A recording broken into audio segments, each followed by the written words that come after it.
So when most see a beautiful building like this, they look up, but instead I look down. So the challenge today is to capture beautiful reflections. When I got here, I immediately discovered several problems. There's a little bit of wind on the water, which will cause some issues. And then there's this huge, ugly wrap around one of the towers in the background. So my main composition is not possible. Anyway, I'll do my best to work around this problem. Half of the time I'll pretend it's not even there and just take the photos anyway. And half of the time I'm going to try my very best to hide it. Earlier today I pre-scouted 3 or 4 locations that can still work. We have to work with what we got.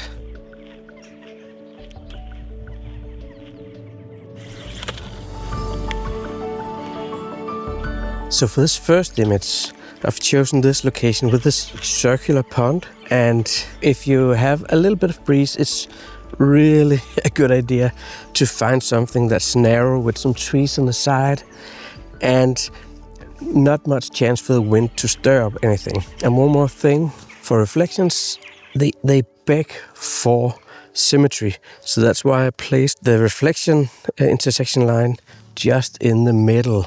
But there's one issue though, because we're so high up, the reflection is not really coming through here. What we need to do is we have to get a little bit lower. I'll move down there and then you can see so much more of the reflection. And this is because the subject is so far away that you have to get lower. When the subject is closer, then you actually, most of the time, have to get higher. I hope that you can see that this reflection here has grown a little bit because of the lower camera angle.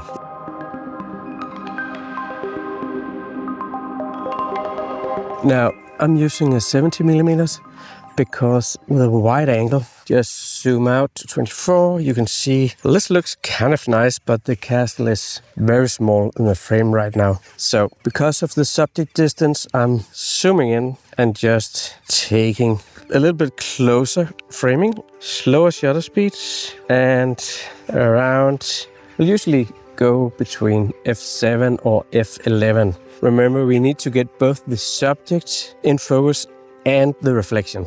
If you're struggling with getting this in one shot, you can actually just take 2 shots and then just combine them in post. So let's take one shot for the subject. I think I'll just have a quick look at the histogram. It seems like everything right now can fit in within the darker tones and the brighter tones. It's like actually perfect. One shot there and then one for the reflection. That should be perfect. And then in Photoshop, you'll just place a gradient between the 2 shots and it will blend seamlessly.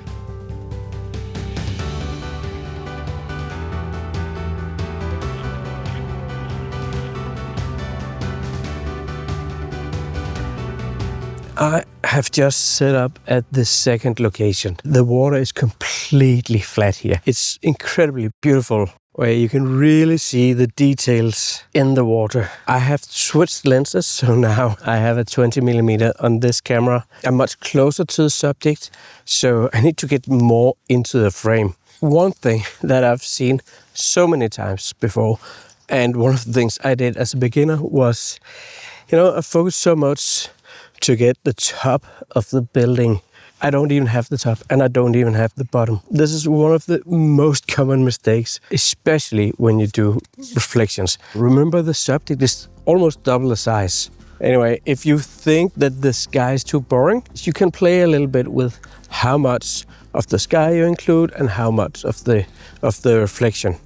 But still keep an eye out for the points I mentioned. But if the sky is amazing and you can't get that in the reflection, I would point the camera a little bit upwards. By just moving the tripod a little bit, I'm actually able to almost hide this wide wrapped under construction tower. Sometimes you'll come across situations where it's not as you expected. And just by repositioning a bit, you still get that nice, beautiful reflections, but without all the messy stuff. I wouldn't have thought of including the branches here. I want to have a really clear frame without anything sticking in from the sides. But I kind of like this.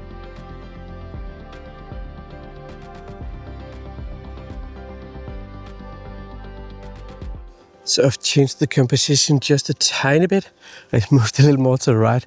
It's amazing what it does to the overall composition. We have the construction. It's just behind this tower, so you no longer see it. And I think it actually improves the composition. If you're taking multiple shots to get the focus right, one for the subject and one for the reflection, make sure that there are no people walking. Right now there's some people walking over there.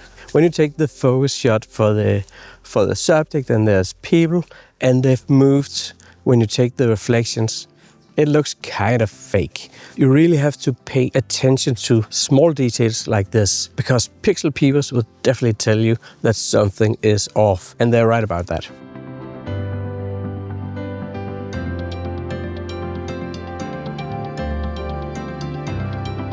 I just thought that I had the most amazing idea earlier. I would come back here and shoot this beautiful castle in a silhouette so you wouldn't notice the construction. But look at this. You see there? I'll have to pretend that it's not there. So there's a slight breeze on the lake right now. It wasn't there just a minute ago when I talked to you guys. Anyway, I'm just waiting to see if I get lucky, and then I'll try a few compositions around here. I haven't centered this one. As you can see, there's a little more space over here because that's where the colors are, and I want to include those, and as well as the reflected colors down here. Originally, I actually had in mind some kind of more centered composition, maybe like this. So let's see what this does. Now we just get way more dark, and there's not even something reflected down here. So I'm still sticking with the symmetrical composition this time, at least when it comes to vertically symmetrical. So now the colors are really coming through. The sun is set for half an hour ago. Never go home too soon. Stay until the very end. It's really paying off, except that the light from the sun is in that direction. The castle is over here, so if I move a little bit further back to get that glow, I'm making it even more prominent with these lights. But anyway, you really want to go where the beautiful light is. But the more I turn this way, the more I get the foreground into focus. So I have to get down this little bit steep slope without falling into the water. No, focus-wise and exposure-wise, this has been incredibly easy. There were no issues at all, but composition-wise, I was struggling a little bit. What I think actually works quite well is that we have these artificial lights, and then this is balanced a bit by this bright area over here. Still, I think this composition is a bit heavy on the left side because all the blacks here and not really any major objects over here on this side. I'm not sure we can do anything about it except enjoy the moment.